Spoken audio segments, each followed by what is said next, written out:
Migrants share their concerns over Denver's new rule to find a new place to stay in 14 days. Democrats are again talking about getting rid of the tax refunds that they celebrated before Election Day. Until we fund all of the state services that we're supposed to be funding, why are we giving money back to voters? A Republican who said the 2020 election was absolutely rigged now wants to run the Colorado Republican Party, and he'd like changes to how we vote. They have not lived in a world where Dr. Martin Luther King Jr. wasn't revered. Martin Luther King has changed the world. We remember that Dr. King's work was not always popular, and some of the voices praising him today will be fighting his vision tomorrow.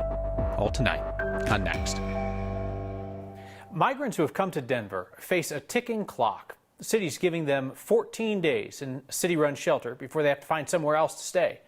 Our Angela McCall spoke with 3 men from Venezuela who are worried about what happens after that.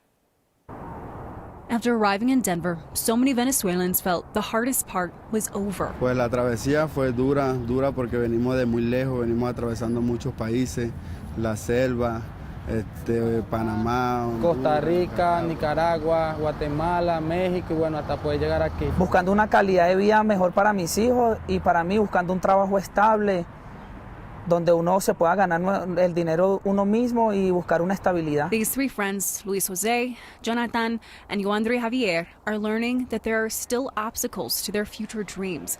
The first is the city's rule that only allows them to stay at city-run shelters for 14 days. Verdaderamente 14 días no es nada, porque como uno llegando a esta zona, uno no maneja el idioma que se mueve aquí, el inglés, no conoce las calles, no conocemos a nadie, o sea, se nos hace un poco difícil interactuar con las personas, buscar un sitio de trabajo, o sea, 14 días es muy poquito. No, para nosotros conseguir una estabilidad y poder salir del refugio y establecernos para depender de nosotros mismos y cumplir con todos los reglamentos de acá de este país. People worry about where they will go with only 2 weeks. Bastante difícil, pues ya el día que se cumpla el plazo de los 15 días, imagínense cómo van a haber muchas personas en la calle, pues también hay niños y cuestiones, entonces de verdad pidiéramos el apoyo a ver si nos pueden ayudar con trabajo y algún lugar donde vivir, que es lo que en verdad vinimos nosotros a estar aquí.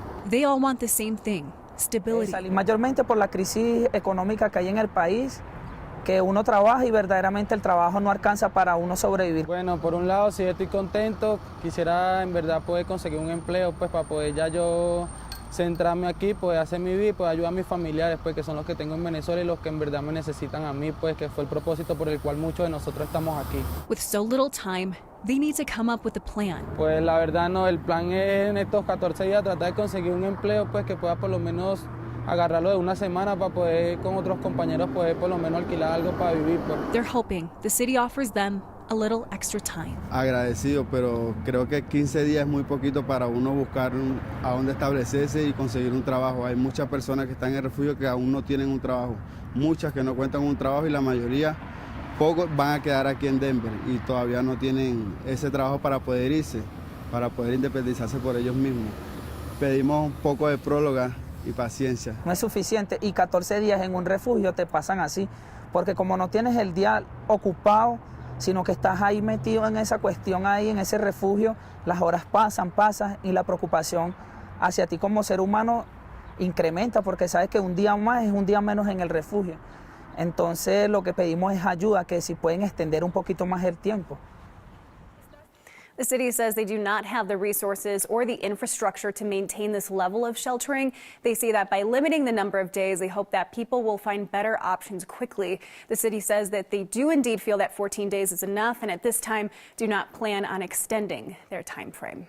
So, Angela, we've got folks who are in Denver for the first time in their life, so they don't know the city, they don't necessarily know very many people here. There's obviously a language barrier, so then you kind of get this daily scramble.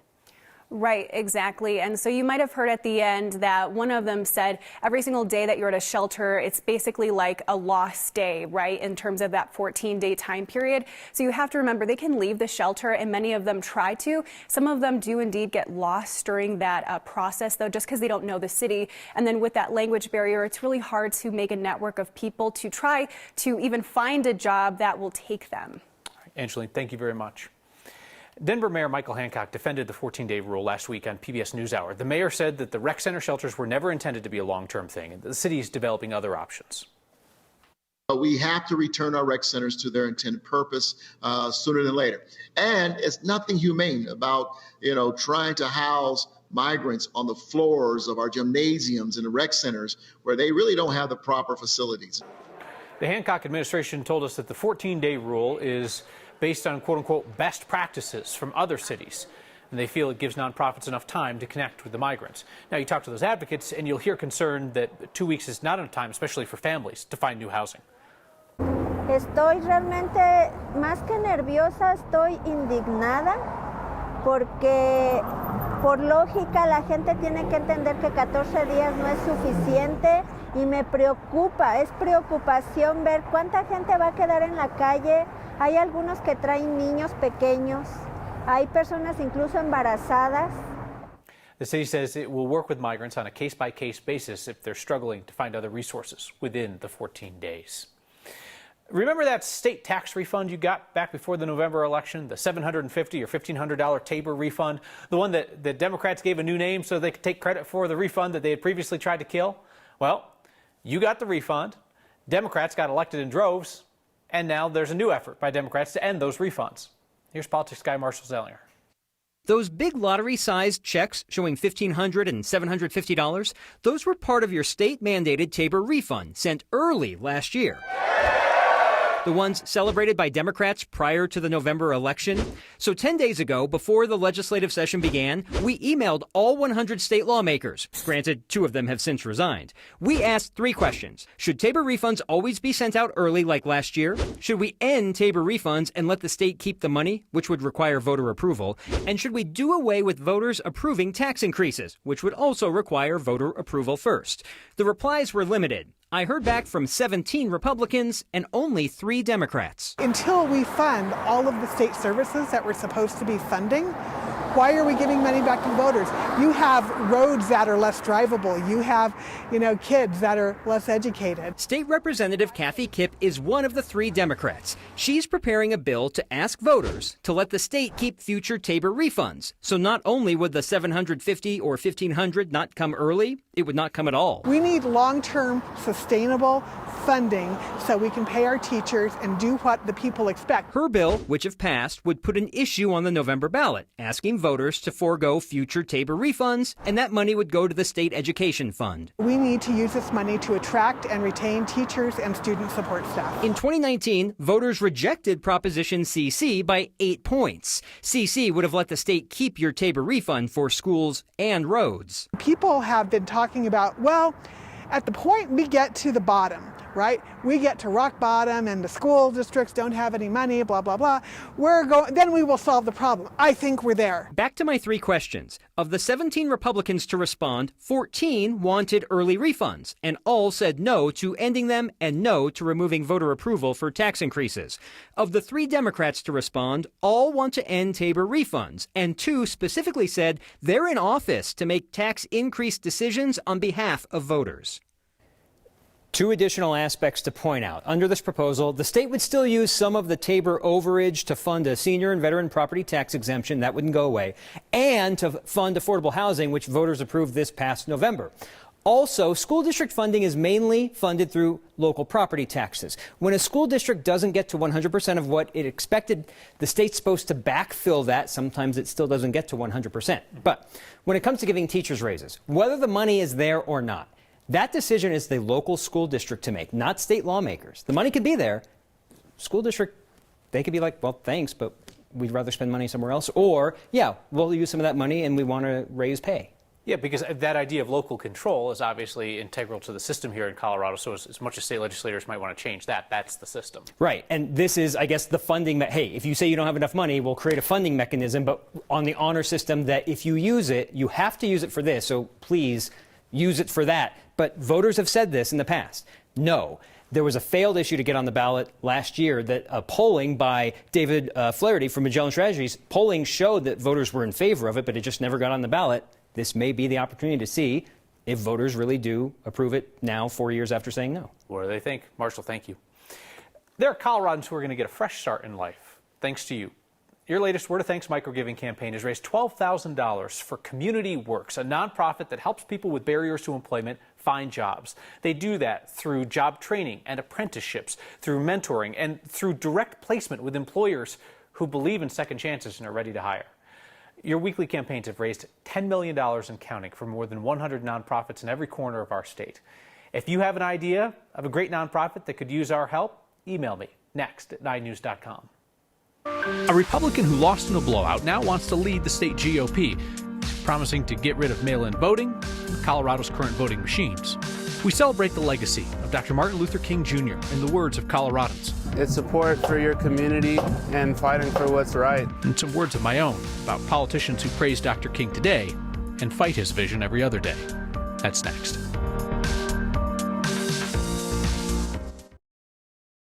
Former congressional candidate Eric Odlin, who claimed the 2020 election was rigged, is now running to lead the Colorado Republican Party. He says he wants to end mail-in voting and keep unaffiliated voters out of Republican primaries. Odlin lost his race in the 7th Congressional District, the Jeffco area, by a 15-point landslide. He made those election rigging claims in an early campaign event, then tried to walk them back in a debate here. The 2020 election, it was rigged. Absolutely rigged. If you do enough looking into it, I think you'll be convinced.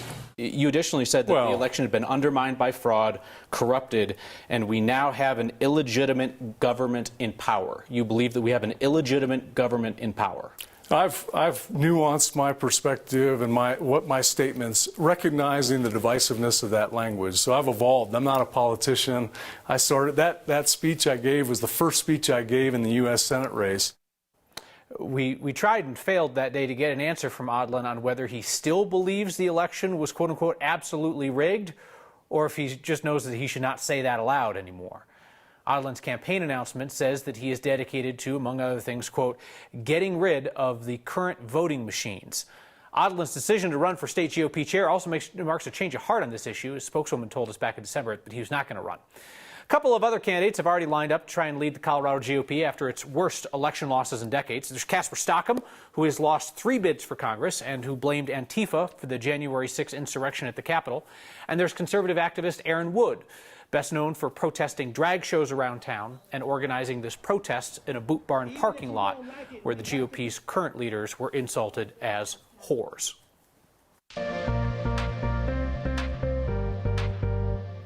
Well, right now we do have some showers, some rain, snow showers off to the west and southwest. We're not going to see those push into Denver and the rest of the Front Range until tomorrow afternoon, but it will drop some heavy snow across the Front Range and portions of the Eastern Plains. Right now we're at 35 degrees. We're dry but cloudy at DIA. It feels like 29 degrees out there with winds coming in from the southeast at around 7 miles per hour. Now we have a very active system off to our west that's going to continue to push that snow into Colorado. Right now we're seeing it in portions of the high country and southwestern corner of the state. That's where it's going to stay pretty heavy as we go into the evening and overnight hours tonight. So we do have separate winter storm warning. That'll be in effect until 5 o'clock tomorrow afternoon for the southwestern corner of the state. The rest of the high country and western slope will be under winter weather advisories. And then northern portions of the Front Range and Eastern Plains will be under winter storm warnings. This will be Tuesday afternoon through Wednesday afternoon. It does include Denver and along the I-25 corridor from around Fort Collins to Colorado Springs, where all of these areas could see around 6 to 11 inches of snowfall. Again, that's going to be late Tuesday all the way through late Wednesday. So you'll want to be aware of that for that Wednesday morning commute. It could be a mess. In the meantime, we do stay dry and calm, partly cloudy in Denver. Overnight lows near 23 degrees. We'll see those highs maxing out near 38 degrees before all of that snow pushes in late tomorrow. Again, sticking around through midday Wednesday. We dry out a bit Thursday, but we have more snow chances in the forecast. One of them's looking to come in early Friday, and then a couple more chances next Sunday and Monday. King's Dream, through their eyes. It's for love for everybody. And a reminder that Dr. King's work, like many social justice movements, was not always popular. That's next.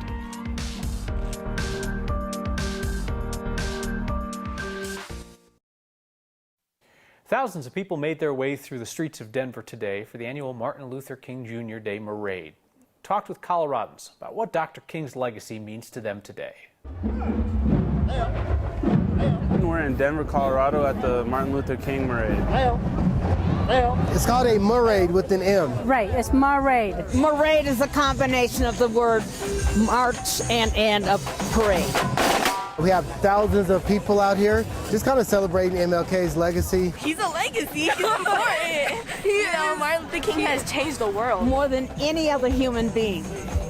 He really, really tried the best a person could be to try and bridge that gap called racism in America. To me, Dr. King's legacy is important just because he stood for peace, he stood for faith, and it was very diverse, very culturally diverse, like for everybody, not just one race, but us as a race of human beings. Dr. King's legacy is support, you know? It's support for your community and fighting for what's right. I think that it's important that we continue to uplift that, especially moving into the times that we are and understanding people more, you know? It's important because we need to move forward and bring justice and peace for every color and race and gender and humanity. He is the reason where we are today.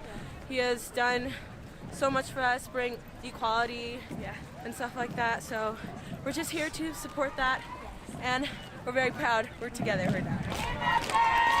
While we're living in our own communities and doing our own thing, which we all have a right to do, we need to be putting our quarters and our dimes together to make it a better place for everybody.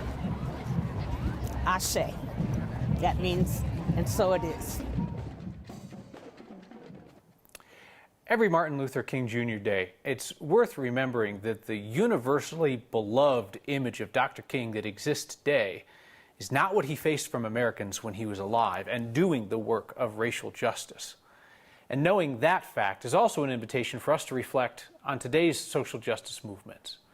By a nearly 3-to-1 margin, Americans polled by Gallup back in 1963 had an unfavorable view of Dr. King's planned march on Washington, where he gave the I Have a Dream speech. A similar wide margin of Americans in 1961 opposed the work of the Freedom Riders, who were trying to desegregate the South.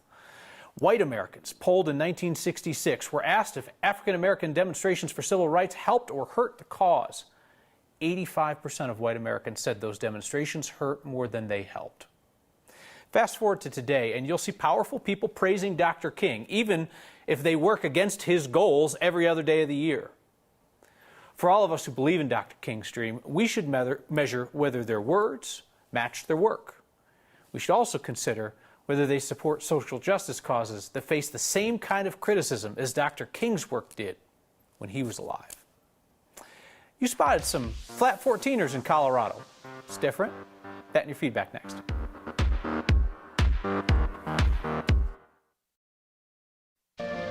It's a sign. You can hike a 14er without a climb. Our Steve Stager saw the sign at Little Dry Creek Trail in Centennial's Walnut Hills Park. It says if you walk back and forth on the trail for 4.5 hours, it's about 14,345 feet, the height of Mount Blanc, if you were doing it from sea level. These flat 14er signs, I guess, are all over to encourage people to get out and get active. It's another way to put our peaks in perspective, I guess. Keep sending us things that make you look twice. Email next@9news.com. Use the hashtag HeyNext.